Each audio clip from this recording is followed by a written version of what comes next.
And now, you're tuned in to RBLR, the home of Tampa Bay's RBLR Sports. What's up, RBLR Nation? Hope everyone's having a great week. We're coming at you middle of the week on Wednesday. We're coming off a really nice weekend. Bucs took home a W at not so frozen, but still pretty cold Lambeau Field. I mean, a lot colder than it is here in Tampa. They had just an outstanding performance. We'll get into all that. But before we do, I got to introduce my wonderful co-host, Zach Blaine. Say what's up to the people, Zach. What is going on, RBLR Nation? Hope you guys are having a good week so far. This is our last episode before Christmas, so I hope you guys are going to have a good Christmas and stay safe and all that good stuff. And what about you, Carter? How are you doing, bud? Oh, I'm wonderful, man. I had a great dinner with my parents at Tibby's. Got some gumbo, chicken and andouille sausage. It was delicious. That sounds good. It was really good. Because, like I said, it's not cold in Florida, but like it's a little more chilly. So, It's cold. It's cold here, man. So yeah, right. So getting yourself a little warm, little kind of like gumbo is not technically a soup, but like it's kind of a soupish like dish. To most people, I think they'd consider that soup. All right. I know. I don't, but I see what you're saying. Grumble. Anyways, but obviously the Bucs had a wonderful game this past weekend and against Packers, as we mentioned, took home a 34-20 victory. Probably one of the most dominant wins they've had this season. Just really impressive across the board. And we'll start with your favorite player ever, Baker Mayfield. Was this his best game as a Buc in your eyes? Oh, I mean, that's a given. Yeah. Okay. Fair enough. That's kind of a given at this point. Not only the best game as a Buc, but I think this could very well be Baker's best game ever. Yeah, that's probably my follow-up. Yeah. and it's nice to see it finally kind of coming into fruition. Like, I've been on Baker's side the whole time, and there's been games where I'm like, damn, it's going to be hard to defend him on this one. Or for sure. Like, to see this and be like, God, that's what I expected. Not every game, because not everyone can be perfect every game. Like, he literally had a perfect QBR. The only quarterback to ever do it in Lambeau Field. Like, it's kind of impressive, man. Yeah, it was really cool. And to do it in December, no less. Like, this isn't, exactly. Lambeau Field in August, like when it's, it's probably still cold because it's freaking Green Bay, but, it's not the frozen tundra. Again, it wasn't the frozen tundra. What was it, 35, I think? Like, it wasn't. Yeah, like it still wasn't like cold, but, for the Tampa Bay Bucs, it was pretty cold. Yeah. So yeah, it was an impressive showing for sure. I was really, how could you not be impressed with Baker's performance on Sunday? Got the ball to a lot of different people. I mean, Keefe got a touchdown, for goodness sake. That's only happened one other time. Dude, I was looking at some of the bets for that game, and that one came up, and it was like plus 1,600 or something. I was like, maybe I'll do this. I was like, I couldn't bring myself to do it. Now I'm a little bit off of myself. Yeah, it's such a waste of money. Like, it's just literally just flushing cash down the drain. And no disrespect to Keefe. He is great at what he does. He's phenomenal blocking. Yeah. Absolutely. But it's not what he does. He's not a pass catcher. So exactly. It was really fun to see the big guy get in there. So that was a lot of fun. But in the broader context of this game, is this kind of a confidence builder for you? Because I know the Bucs, they had that snowball kind of, or we didn't snowball, bro. Right, and didn't snowball 1-6 stretch, whatever you want to call it. But man, now it's like, like they're winning ball games now. Like, this is a win streak. Like, is this a confidence builder for you, or are you still kind of like, well, it's the Bucs? Like, let's still pump the Bucs. I feel like I'm the wrong person to ask that question, because I've been kind of on a confident roll. Like, in my mind, I've seen the improvement. There's been a couple of bad games where I was like, ooh, maybe not. But for the most part, I've seen the improvement from week to week. And I think a big part of that improvement on offense is, like, Canales is kind of, even though we see a lot of run pass on, first and third down, it's run pass almost every game. Like, he's kind of predictable, but you can see it starting to kind of build up, and it's like we're becoming better at running his offense. Sure. I don't know that I'd say it was a confidence booster for me. It was more reaffirming for me. Well, I mean, it's always nice to have reaffirmations, or right, exactly. You want to call that, right? So that's still nice to hear, though. It was definitely a confidence builder for me, because I just like you said, there was certainly some progress, but it always felt like kind of I don't want to say one step forward, two steps back, or two steps forward, one step back. I don't know which one would be more apt in this case, but there were certainly, like you said, there were certainly moments and games and sequences where I was like, "Oh, this offense still looks brutal." And of course, the defense was looking rough there for a while too. And they didn't necessarily look amazing Sunday, but they were at least, they were at least they didn't Competent. lose the game, obviously. Yeah, they were fine. It was all right. So yeah, it was certainly a confidence builder for me, but also still, it's the Bucs. There's still 3 games left. It's a lot of noise. So there's a lot that could still happen for sure for the rest of the year. But moving on to maybe your least favorite player on the Bucs, Rachaad White. Okay, no, he's not my least favorite.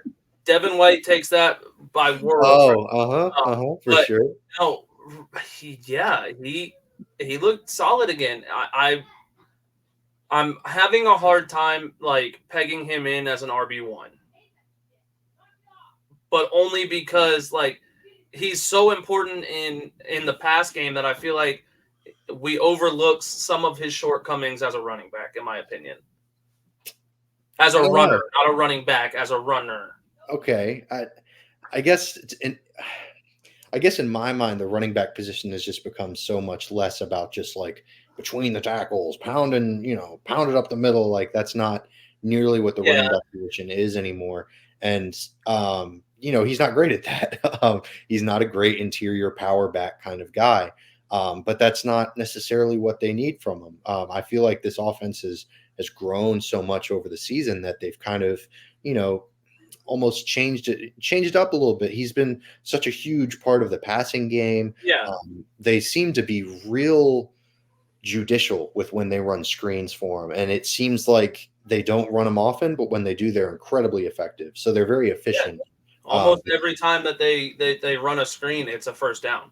Yeah, or a touchdown. I mean, shoot. It feels like Canales has picked up on that, and I again credit to Rachaad White for finding his niche or For niche. sure. Like I'm not hating on him anymore. At the beginning of the season, I was hating on him. I'm man enough to admit that. I'm not hating on him anymore. But I do think there's aspects of his game that need to improve still, and if they don't, I wouldn't mind seeing like a 1-2 punch. Like I don't think we have that 1-2 punch right now. Of course, yeah. Without hating on Rachaad White, I still don't think anyone is necessarily scared of him running the ball. Yeah, I think that's fair.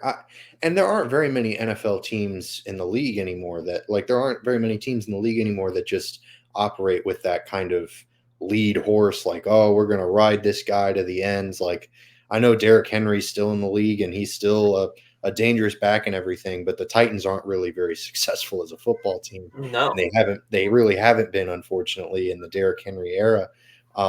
Just because that style of football just doesn't really play. It doesn't really work anymore. That can't be your only option, and I think that's Right. the issue, especially in Tennessee right now. Is like they're not getting the ball down the field enough, For and sure. I think that's why I was such a proponent before the trade deadline. I'm like, I would take Henry because we have the ability to get the ball down the field, and I don't think that like Rachaad White helps that at this point, but also it makes it kind of a little bit harder without being able to be that fear at running back. You know what I mean? Sure. And I do think that, in the offseason, they can do a lot of things to address this position in the draft or whether it's through free agency. They just have a lot of options moving forward because they didn't trade for Derrick Henry. They didn't, oh, how touching. Look at that. That's beautiful. That's what we're all. It's her night. I know she doesn't go to bed without getting a kiss from Of us. course. Sorry I had to be a dad to my kid. Like, yeah, that's something you gotta apologize for. No, but yeah, Rachaad White's been phenomenal in his role. And I think that you're absolutely right. They need to continue to address the running back position because the NFL game just isn't built for one guy to shoulder all of the burden. Exactly. So I think that they're going to address the position in the offseason, but I thought that at the beginning of this season, I think we all thought that this wasn't necessarily just going to be the Rachaad White show for the next 3 or 4 years. Like, I think we all assumed that he was going to get some help because he needs it. Any running back needs it in the NFL at this point. It's just a more efficient way to distribute touches, so to speak. So I'm really excited how they move forward. Now, I will say though, it's Rachaad White. As much as I've like what I've said tonight about I don't think he's the guy all the way around. I do think that he has lessened my worry throughout the season at running back. Absolutely. I'm not totally sold on him yet, but I'm not as up in arms about it as I was before. So he's improved every single week, and I'll give him that. And I hope that one day he can be that guy. We don't need a backup running. Well, you always need a backup running back, but we don't need someone that can run the ball because he can do it. But I got to give him credit where credit's due. He's lessened my worry at running back so far.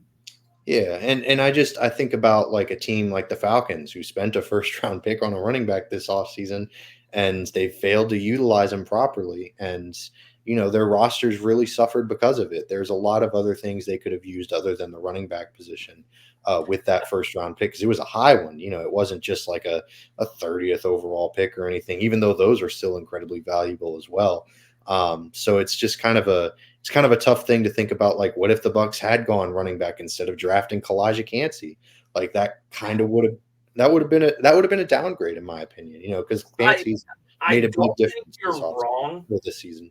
But had Tampa drafted Jahmyr Gibbs or Bijan Robinson, they'd be in the running for Rookie of the Year. I really think they would. And I say that maybe not in the running for Rookie of the Year because at the beginning of the season was rough.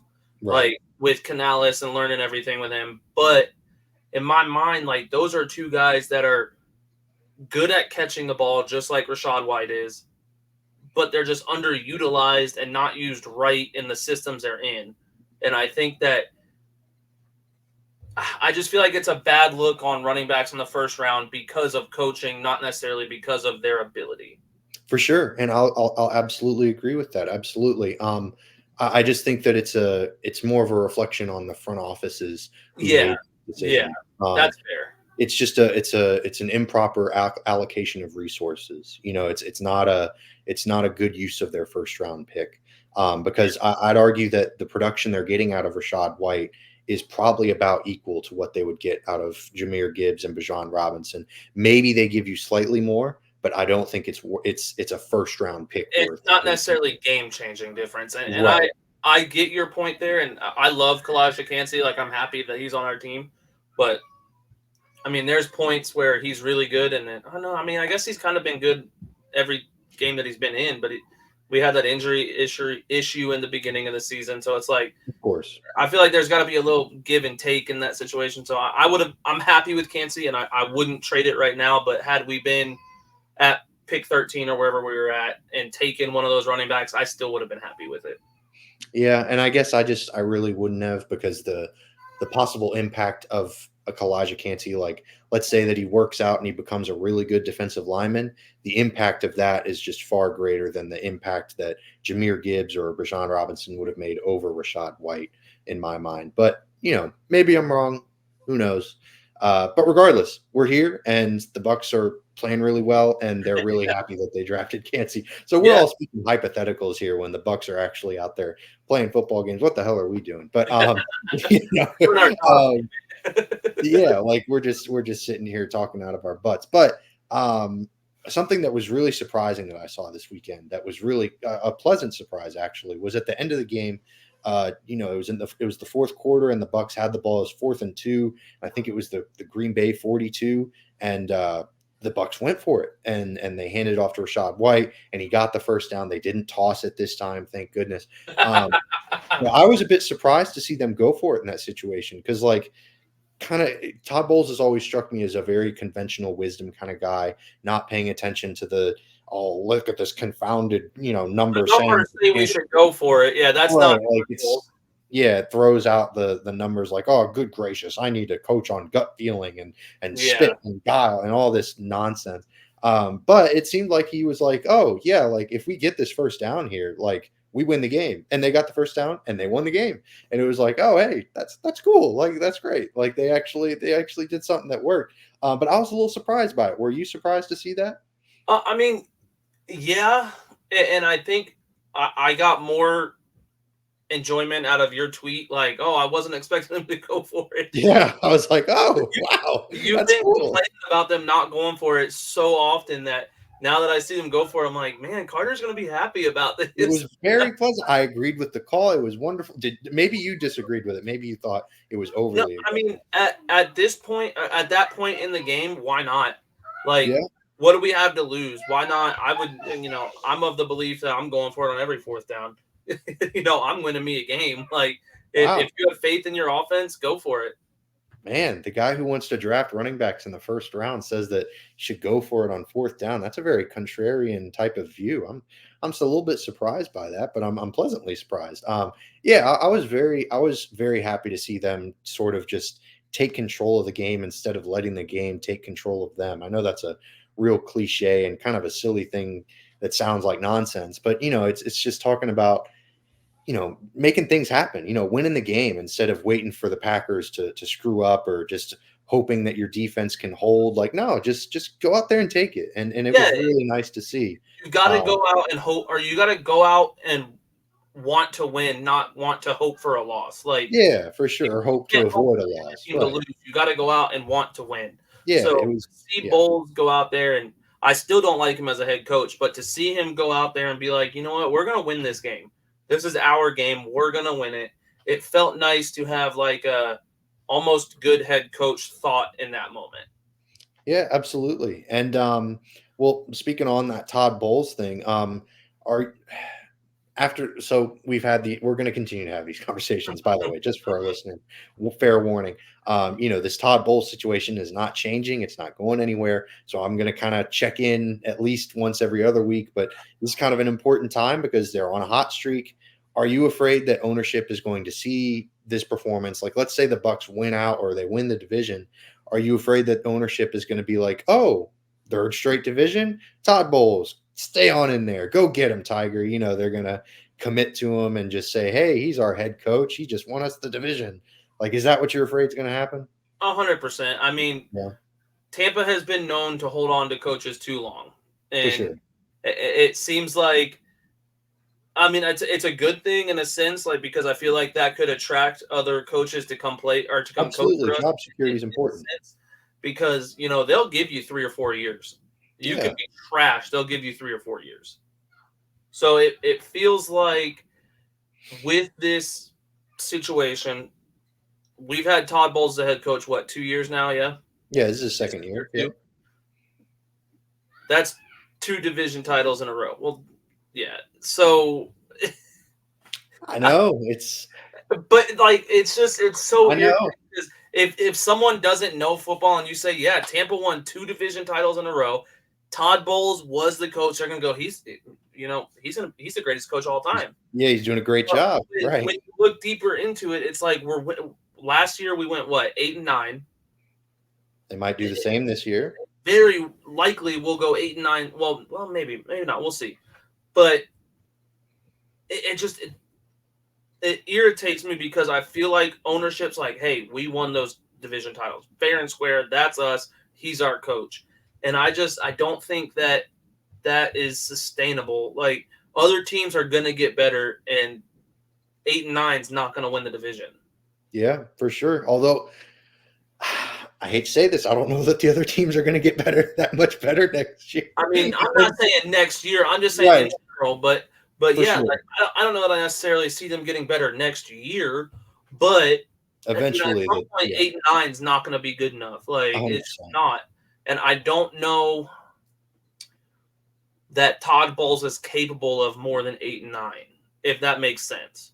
Yeah, no, I'm with you. It's a delicate balance to strike between, you know, understanding that like this is success that's unprecedented in the Bucks history as a team, in the history of the Yeah. franchise. They had never won back-to-back division titles, and now they might win 3 in a row, so that's just unprecedented success. But also understanding that success in context of it being the worst division in football for 2 straight years, really 3 straight years. The first year it wasn't the worst division in football, but you get what I'm saying. It's yeah, context is important in every situation, obviously, and this is not anything different. And the context kind of shows that he hasn't really done as good of a job as those 3 straight division titles would probably lead you to believe. Exactly. But I don't know. What if, let's say that it all goes to crap, and maybe they don't lose the last 3 games, but they don't end up winning the division. Do you think that that's kind of a prompt for ownership to make the change, or do you still think like ownership kind of stays the course? That's a tough one Yeah. because like my heart is telling me they would let him go. You've got to understand that you're a defensive guy. Your defense did not perform. Your offense was better than your defense, which as a defensive head coach, really it shouldn't be. Right. Not for But sure. at this point, your offense is the weapon that this team is going to win with. And if that's the case as a defensive head coach, why are you our head coach? If you can't coach up that defense to be where they need to be, then we need to give it somebody else a chance. I'm not saying hire Dave Canales because the offense is better, but I'm saying, maybe you're not all you're cracked up to be. And I feel like if we don't win the division with how bad the division is, if we don't win it, I think it'd almost be dumb for ownership not to look into that. But again, that's my heart, or that's my head. My heart is saying, it's Tampa ownership. I wouldn't be shocked to see him sign a 5-year contract extension, Right. Yeah, I'm kind of in the middle of both of those things. I think, I don't think that they fire him no matter how the season ends, unfortunately. Um, I think that they just give him another year just to kind of see how things go. But if things go poorly again next year, I think it's without a doubt, they might fire him midseason next season if things really start to get off the rails, which they When's the could. last time Tampa's done that? Have they ever fired a coach midseason? I don't know. I don't think so. That's a I good don't think question. they have. So it would be breaking from the mold, but it would be a really ugly look to lose this division at this point, to either the Saints or the Falcons, who are both very, very flawed teams. Not to say the Bucs aren't a flawed team, but it's just But I mean, we're the least flawed team in the division on without it. paper, absolutely. Yeah, it would be a tough thing to see. So I don't know. It's a delicate balance to strike because they also have to think about who they would be bringing in to replace him. Also, the context of what the team direction is, what they want the team philosophy to be moving forward. Is it going to be built around a franchise quarterback? Do they see Baker Mayfield as the future? Also, what they want to do with Bruce Arians.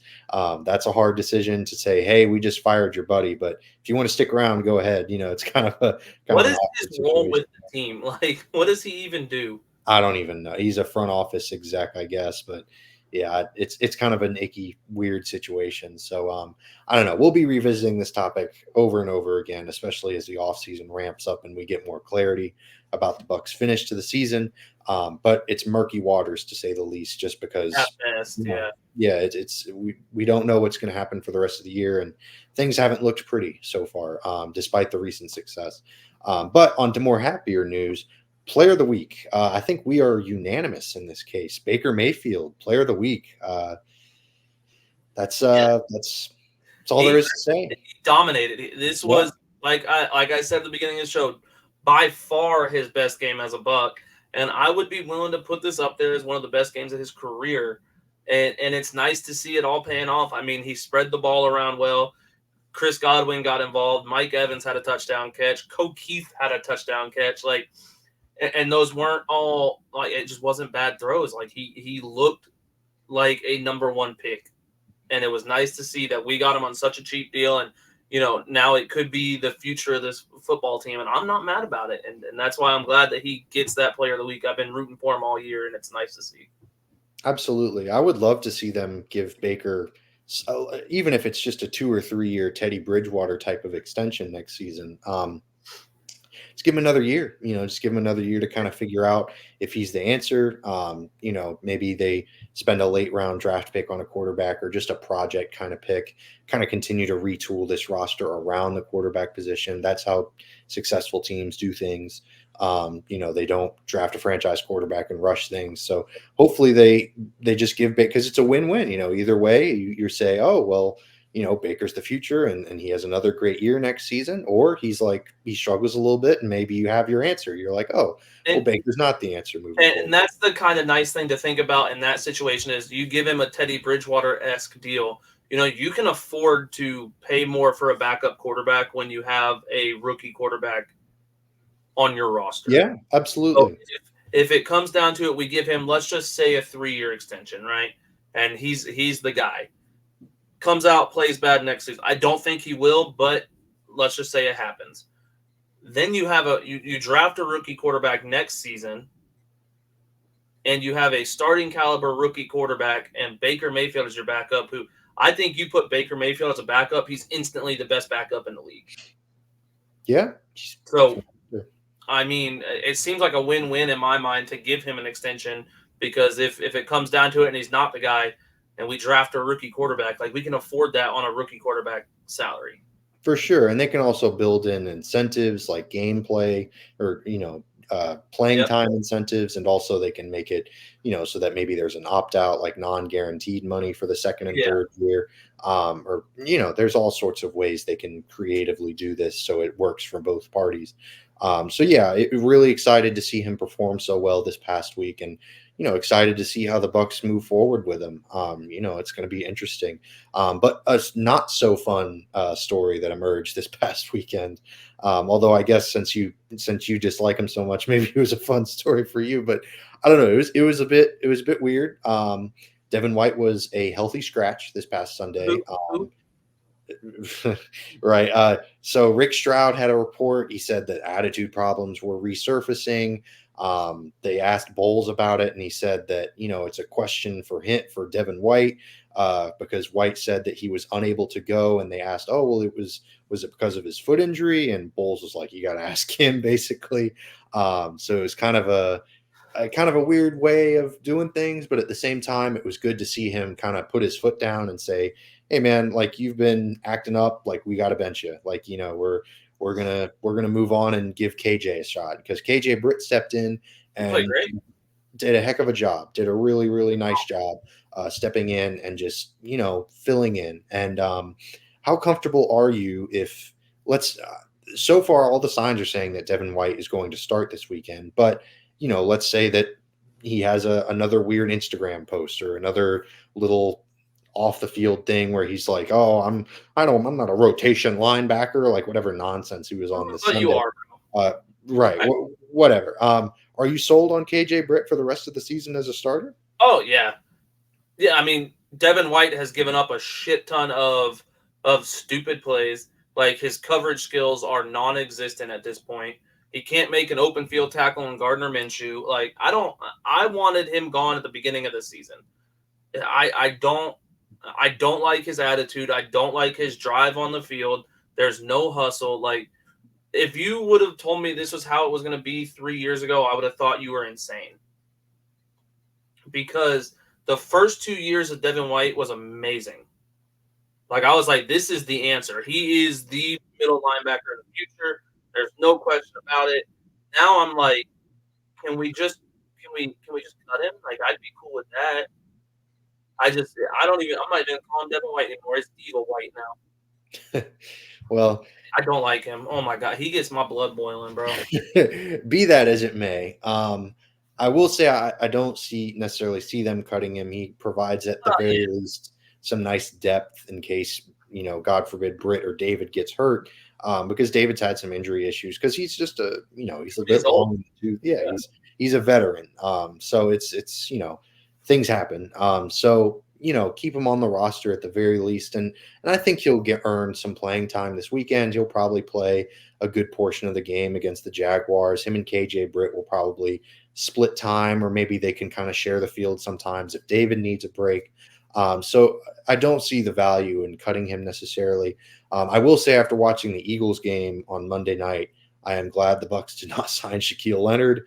My goodness, he looked lost out there. So thank God. I guess there was a reason he wasn't getting playing time in Indy, because good gracious. But he looked lost, but it was a new defense.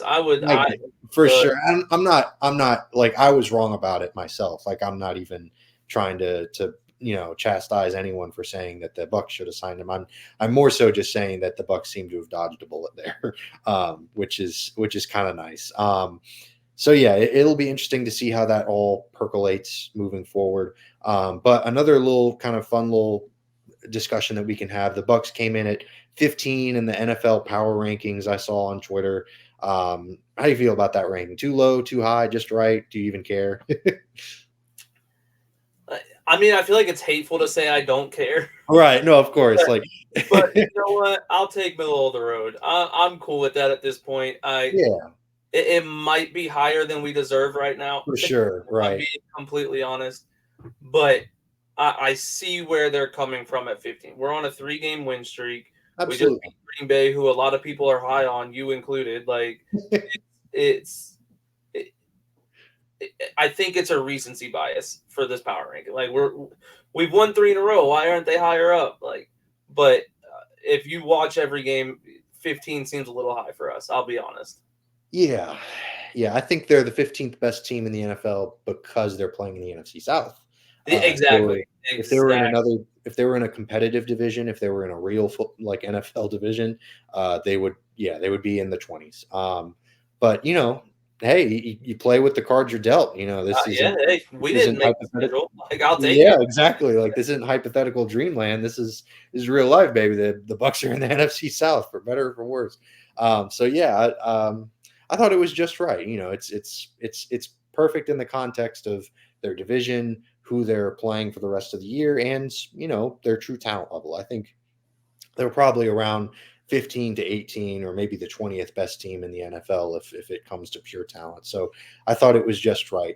Another thing that's just right is the Toys for Tots program. We are teaming up with the Bolt Report. If you're looking for some cool gear, the Lightning are in the midst of their own season, and it's the Ugly Shirt, Beautiful Cause. Check out shop.rblrsports.com. You can get yourself an ugly holiday sweater, hockey themed, and 100% of the profit will be donated to Toys for Tots. Obviously, a wonderful cause, and definitely hit up. It's a great cause, and it's also it's fun to wear some ugly sweaters, right? Like my girlfriend had an ugly sweater day at her school. She teaches art in elementary school, and she came in with an ugly Christmas sweater. It's awesome. It's a great time. It's part of the holiday tradition. So definitely check it out. It's for a good cause, and definitely check it out. So after that little plug, we are moving on to the Bucs Jaguars game. This is kind of a big game for the Bucs. I don't know. It's going to be interesting just seeing how it all plays out, because the Jaguars are coming in kind of hobbled. Trevor Lawrence is questionable. He's in concussion protocol right now. They're not even sure that he's going to play at this point. So how much does Trevor Lawrence playing versus not, like, if Trevor Lawrence plays, does it change your view on how this game's going to play out? Or are you still like, man, he looked pretty questionable even before he got the concussion? What's your thoughts on it? It's like, in my mind, I think Tampa wins this game. So it almost feels like if Lawrence plays, it makes it a closer game. Okay. But I don't think it changes the outcome of this game. Okay, fair enough. Yeah, I'm kind of with you.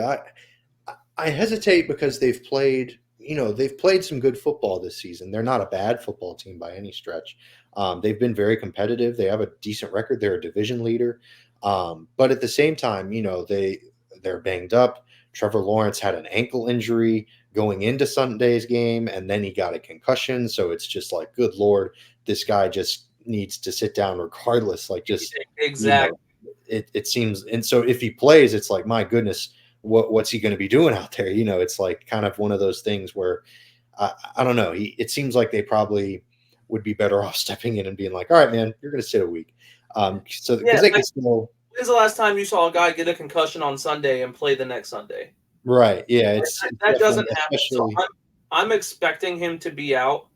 And I think if he comes in and starts, I think Jacksonville is, for lack of a better term, shitty for doing that. Like, oh, for sure. Right.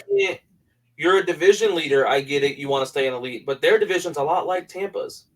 It's true. Like, it's another crappy division. The Colts are in second in that division. Yeah. Like, the Texans are dealing. The CJ Stroud is in concussion protocol as well. Exactly. He's out this week as well. So they're out. So it's like worst case scenario. Well, I think they're what's their record? They're one game above 500 right now, aren't they? Or are they 8? So. Or whatever their record is. I think they're one game above 500. So even if you lose, you're at 500. Like, you're still in the lead, if I'm not mistaken. I'd almost just, take take the loss. Hypothetically, obviously, I don't know the future, but take the loss. Let Trevor Lawrence get healthy. That's your quarterback of the future. You don't want lingering issues with him.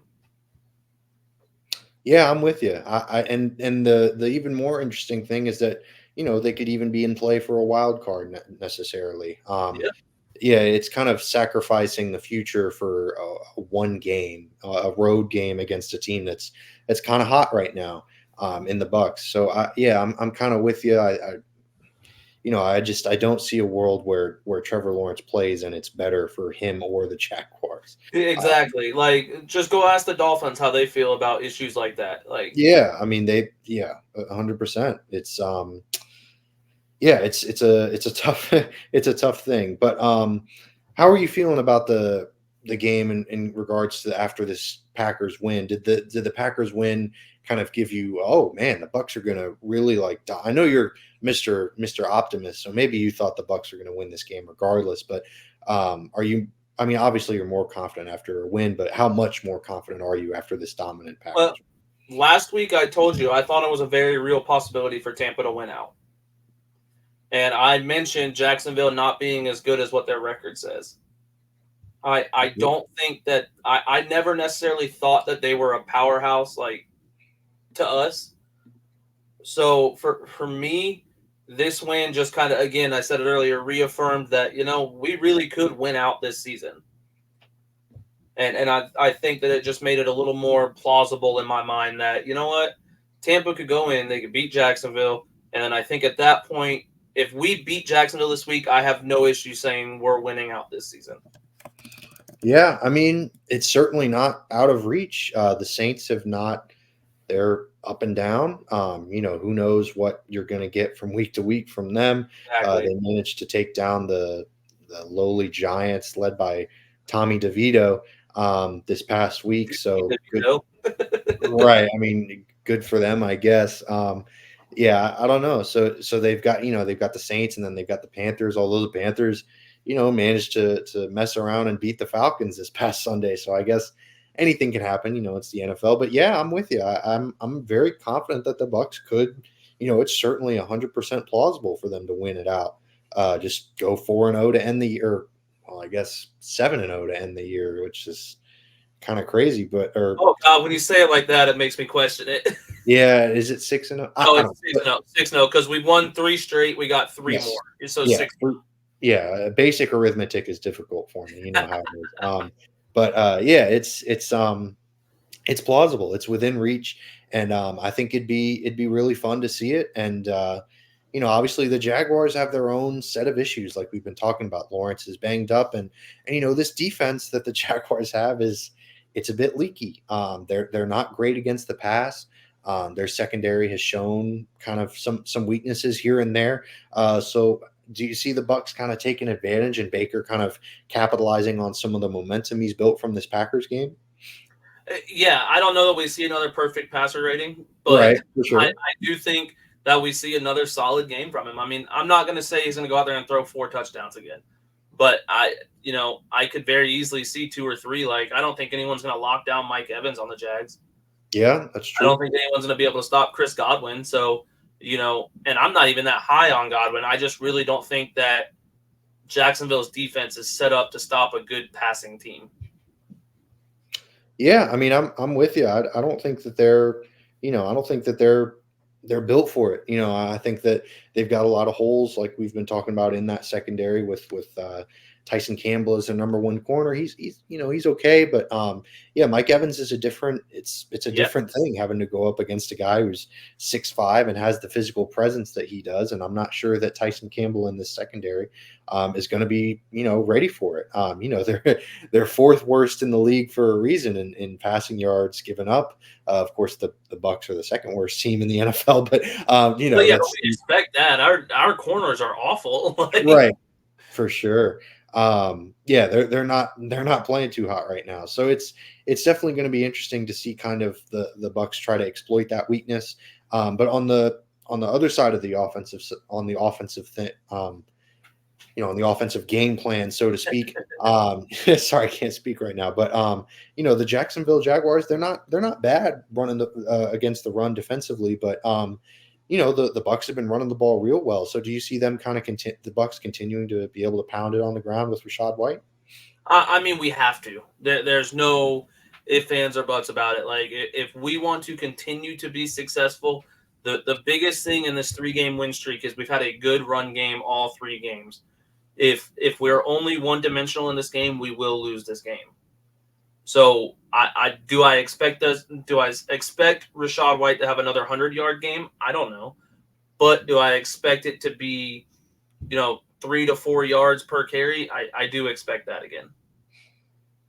Yeah, I mean, it's all about efficiency, really, because it's Yeah. not even necessarily about volume with this Bucks running game. Because if you run for 80, 90 yards, but you're consistently picking up positive gains, your efficiency is good because your success rate is high, then that's almost more important than the volume. 150 yards rushing, obviously wonderful. It'd be great in an ideal world, but at the bare minimum, you just want to be efficient.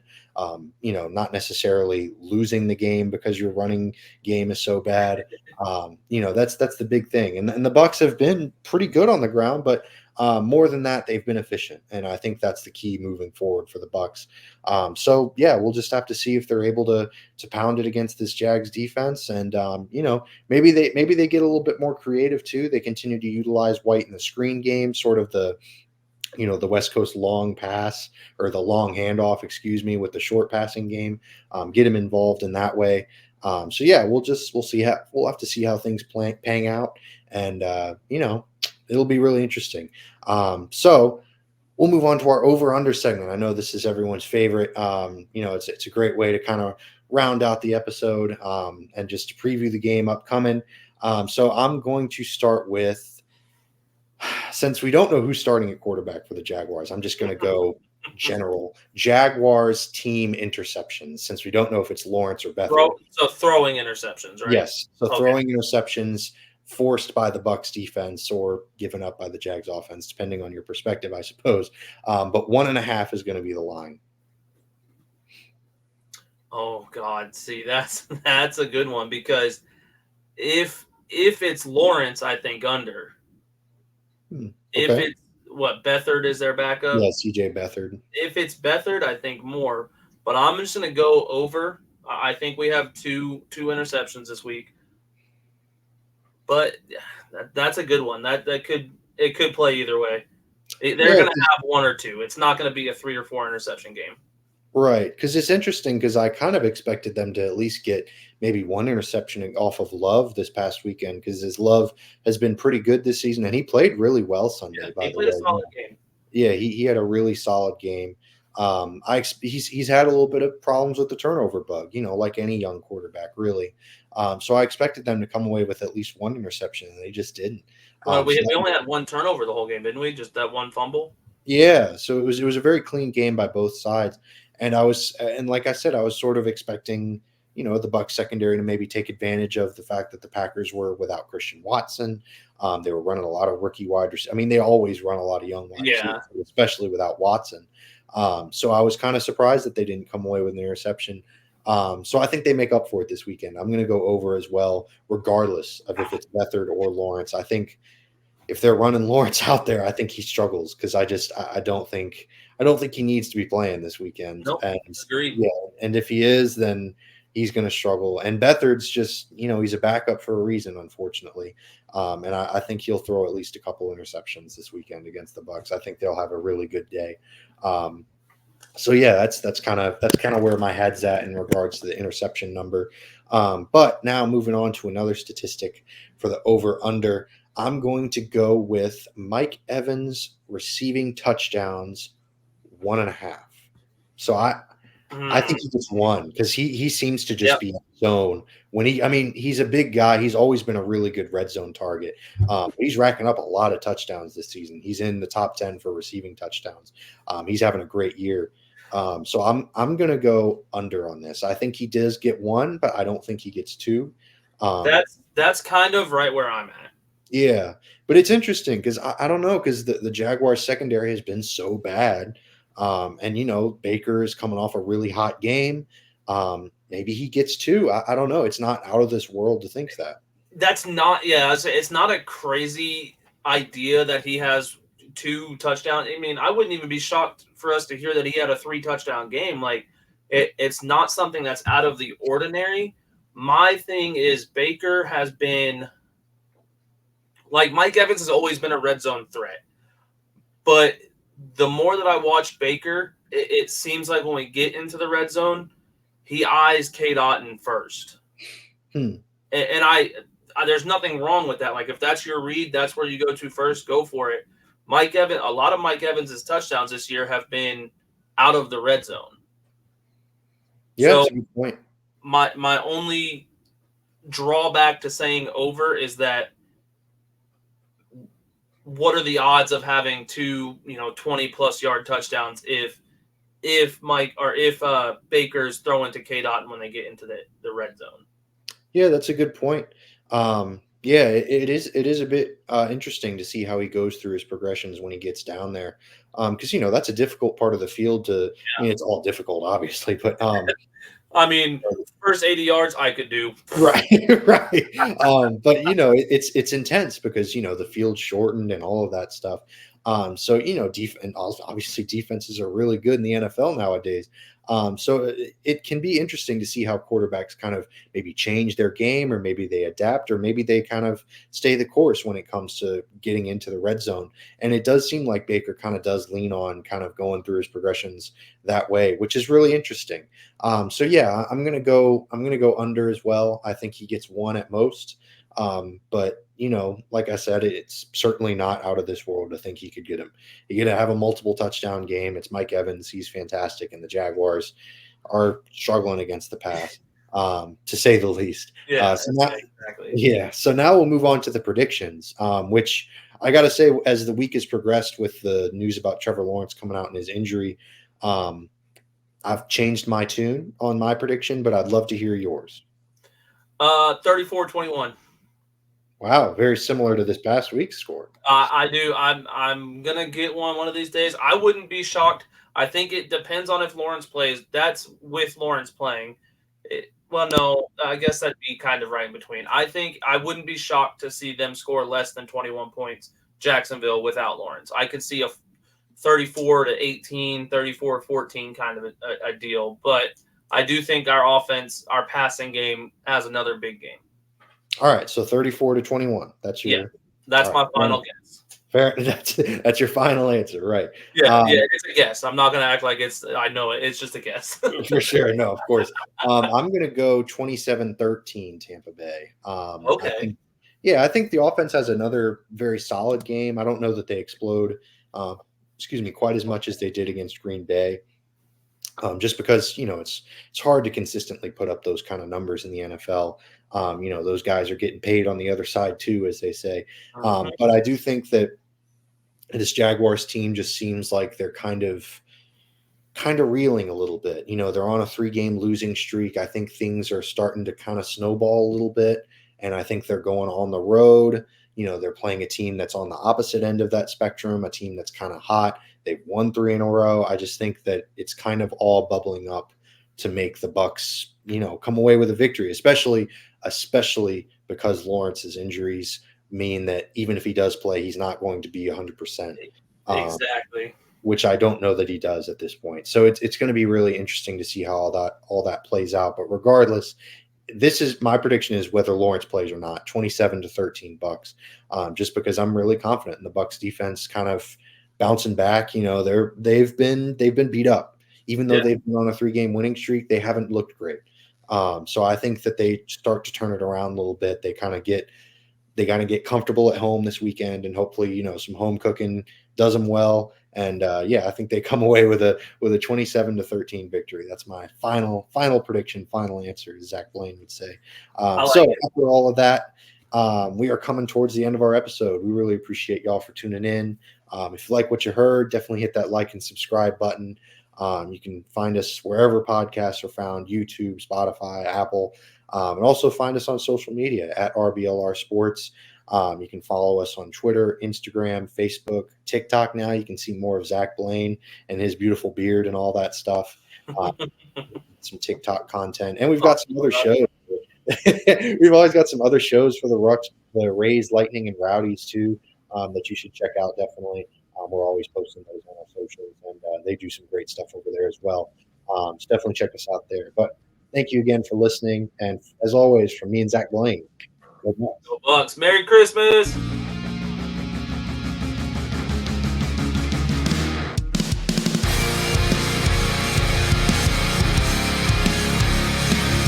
Thank you for tuning into this presentation by RBLR Sports. On your way out of the stadium, please remember to like and subscribe.